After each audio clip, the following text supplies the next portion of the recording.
छो शक्ति रूपे सकल विश्वमहितमे छो भावे भजे ऋषिजनो सौ भक्त ज्ञानी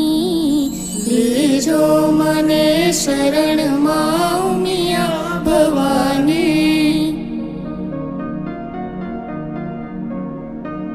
कीधु नहीं स्मरण में तव नाम प्यारो कीधु नहीं भजन में गिरिजा तमारो कीधी नहीं श्रवण में सत्संग वाणी लेजो मने शरण मां मिया भवानी